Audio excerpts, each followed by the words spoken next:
Hello everyone, welcome to our channel. I am Arpita Pal. दोस्तों, आज हम लोग बात करेंगे रशिया यूक्रेन कॉन्फ्लिक्ट के बारे में। तो हम देखेंगे कि पिछले 9 दिनों से ये जो वॉर हो रखा है, उसने रशिया ने यूक्रेन के किस किस पार्ट पे कैप्चर कर रखा है। और अभी वॉर के बीच में तो एक और न्यूज़ आ रही थी और ये काफ़ी चिंता का विषय भी है। हम बात कर रहे हैं न्यूक्लियर डिजास्टर की।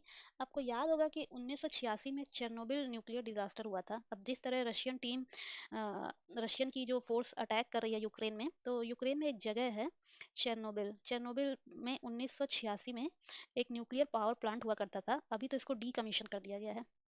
तो हम आगे देखेंगे कि ये चेर्नोबिल न्यूक्लियर पावर प्लांट क्या था, इसको डीकमीशन क्यों किया गया, और रशिया ने क्या क्या किस किस पोर्शन पे अटैक किया है। काफ़ी कुछ जानने को मिलेगा। तो स्टार्ट करते हैं।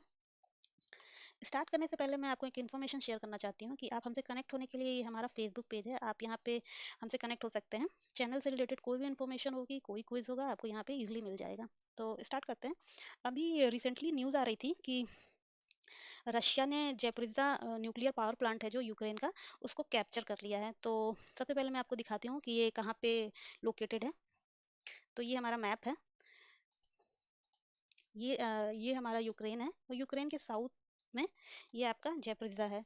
और इधर से ये बॉर्डर शेयर करता है। आपसे पूछ सकता है एग्जाम में कि ये यूक्रेन किस किस कंट्री से अपना बॉर्डर शेयर करता है। तो ये आपका इधर से, इस साइड से, नॉर्थ साइड से ये बेलारूस से बॉर्डर शेयर करता है। ये आपका इधर से बॉर्डर बेलारूस से शेयर कर रहा है। और इधर से आपका ये साइड, ये पोर्शन है, ये आपका पोलैंड से शेयर कर रहा है। इधर से स्लोवाकिया है, थोड़ा सा पोर्शन स्लोवाकिया से, और थोड़ा सा पोर्शन इसका हंगरी से भी बॉर्डर शेयर करता है। और इधर आपका रोमानिया हो गया, ये आपका रोमानिया हो गया। ठीक। और ये जो है, ये साइड, ये आपका ब्लैक सी हो गया। तो कितने कंट्री से बॉर्डर शेयर करता है, ये आपका क्वेश्चन आ सकता है एग्जाम में। तो आप देख लेना एक बार इसको अच्छे से। तो ये जो हमारा न्यूक्लियर पावर प्लांट है, ये यूरोप का सबसे लार्जेस्ट पावर प्लांट है। और अभी जो पावर प्लांट पे अटैक किया है, तो जो हमारी इंटरनेशनल एटॉमिक एनर्जी एजेंसी है, आपको इसका एक क्वेश्चन मैं पूछती हूँ, आपको इसका आंसर देना होगा।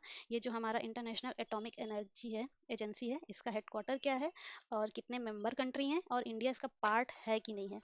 ये आपका यूएन एजेंसी के अंडर आता है। और इसमें इनका काम क्या है मेनली, ये देखते हैं कि आपका जो न्यूक्लियर टेक्नोलॉजी है वो आप प्रमोट भी करो, बट उसको पीसफुल तरीके से करो, मतलब किसी को कोई प्रॉब्लम ना हो।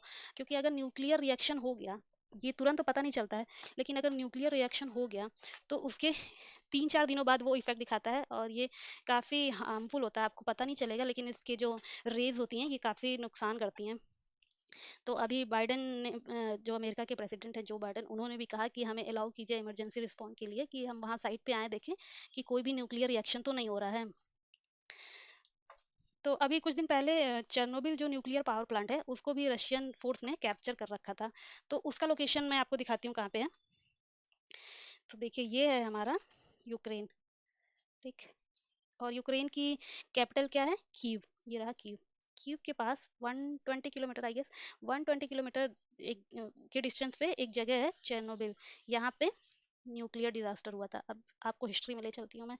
तो 1991 के पहले, 1991 के पहले,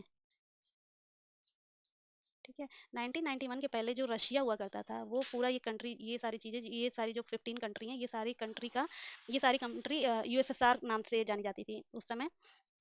तो उस समय हुआ ये था कि 15 कंट्री, ये जो हमारी 1991 से 15 कंट्री में ये टूट गया। और इसमें से एक यूक्रेन बना, बेलारूस बना, पोलैंड बना, ये सारी कंट्री इसमें बनी है। ठीक है।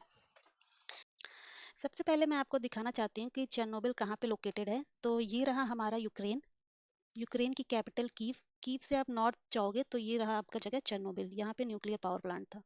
तो कहानी हमारी स्टार्ट होती है 1991 से पहले, जब रसिया को यूएसएसआर नाम से जाना जाता था। और उस टाइम पे यूएसएसआर जो ऐसी कंट्री थी जो कि अमेरिका को चुनौती देने वाली एकमात्र कंट्री थी। तो बट आफ्टर 1991 ये हुआ कि यूएसएसआर जो है वो 15 कंट्री में टूट गया। और उसमें से एक यूक्रेन है जो अभी इंडिपेंडेंट कंट्री है। और यूक्रेन की कैपिटल कीव है।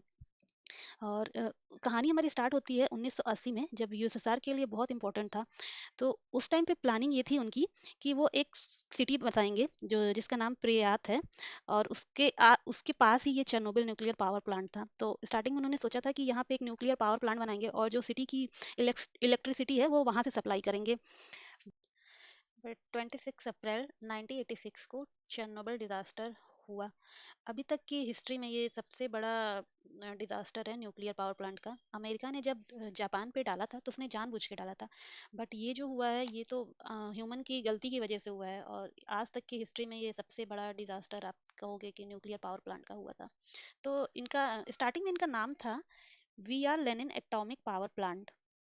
तो आगे मैं बताती हूँ कि ये कैसे हुआ था। तो देखिए, न्यूक्लियर पावर प्लांट में 4 यूनिट होती हैं। अ, ये देखिए, ये हिस्टोरिकल पिक्चर है उस टाइम की। तो मैं थोड़ा सा इसकी हिस्ट्री बताती हूँ कि देखिए, ये 4 यूनिट में काम करता है। तो फर्स्ट फेज इनका 26 नवंबर 1977 को कंप्लीट हुआ। सेकेंड फेज इनका 1978 में कंप्लीट हुआ। थर्ड फेज 1981 में, और फोर्थ 83 में। तो 83 के बाद ये वर्किंग कंडीशन में था। तो हुआ क्या था कि एक इमरजेंसी फंक्शन के दौरान चेक किया जा रहा था कि ये सही से वर्क कर रहा है कि नहीं कर रहा है। तो सारा खेल रिएक्शन का है। रिएक्टर जो होते हैं वो एनर्जी जनरेट करते हैं और हीट क्रिएट होता है। तो अगर पावर कम हो जाए तो जो कंट्रोल होता है वो आउट ऑफ कंट्रोल हो जाता है, मतलब उसको कंट्रोल करना मुश्किल हो जाता है जब पावर कम हो जाता है। तो उस टाइम पे ये हुआ था कि इमरजेंसी टेस्ट के दौरान चेक कर रहे थे कि कोई प्रॉब्लम तो नहीं है। और उन्होंने क्या किया कि इसको ऑटो मोड में डाल दिया। और उस टाइम पे जब वाटर ऊपर से ना, रुकिए मैं पिक्चर दिखाती हूँ। ये रहा आपका कैसे काम करता है। तो ये जो हमारा ये जो होता है कंट्रोल रॉड, इसमें यूरेनियम होता है। तो यूरेनियम को क्या करते हैं, यूरेनियम को एक मेटल के अंदर एक ट्यूब में डाल के इसको पैक करके रखते हैं। ये देखिए, ये जो है ना, ये ट्यूब के अंदर यूरेनियम है। और यूरेनियम को जब एक न्यूट्रॉन से ऐड कराते हैं, न्यूट्रॉन अगर इसमें ऐड कराते हैं तो वो अनस्टेबल हो जाता है। और उस टाइम पे वो न्यूक्लियॉन जो होता है वो टूट जाता है। और क्या प्रोड्यूस करता है, 3 न्यूट्रॉन अलग से, 3 न्यूट्रॉन प्रोड्यूस करता है, और प्लस एनर्जी। एनर्जी बहुत ज़्यादा होती है, तो उसको थोड़ा कंट्रोल करने के लिए ऊपर से पानी यूज़ करते हैं। ये देखिए, ये यहाँ से वाटर सप्लाई किया जाता है। अब जब यहाँ से वाटर सप्लाई करेंगे तो वाटर जो होता है वो स्टीम बन के यहाँ से जाके ये इस टरबाइन को रोटेट कराता है। और जब ये रोटेट होता है तो यहाँ से इलेक्ट्रिसिटी जनरेट होती है और ये सप्लाई होती है।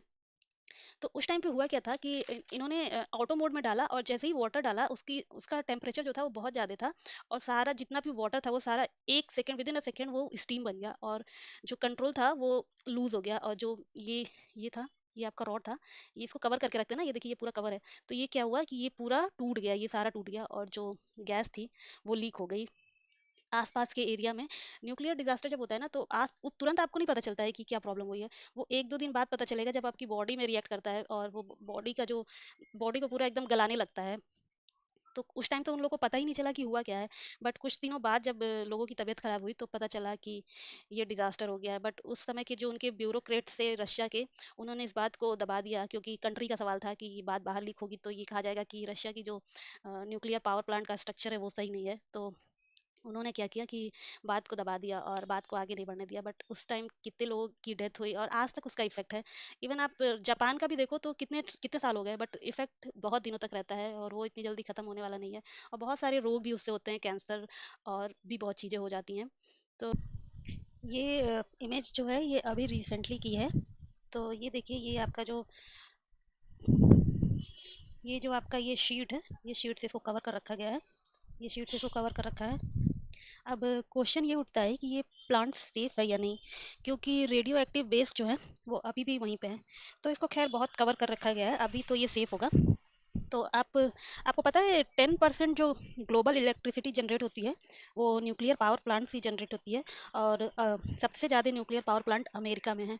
10% ग्लोबल जो इलेक्ट्रिसिटी जनरेट होती है वो न्यूक्लियर पावर ही जनरेट करता है। तो आपको, चलिए मैं आपसे एक क्वेश्चन पूछती हूँ। आपको बताना है कि इंडिया में कितने न्यूक्लियर पावर प्लांट है, और सबसे सबसे बड़ा न्यूक्लियर पावर प्लांट जो वर्ल्ड का है वो कहाँ पे है। बताइएगा ज़रूर हमें कमेंट बॉक्स में। तो आज के लिए बस इतना ही। कैसा लगा आपको वीडियो, हमें ज़रूर कमेंट करके बताइएगा। और ऐसी इंटरेस्टिंग टॉपिक पे मैं और भी वीडियो बनाती रहूँगी। तब तक के लिए थैंक यू दोस्तों, एंड गुड बाय।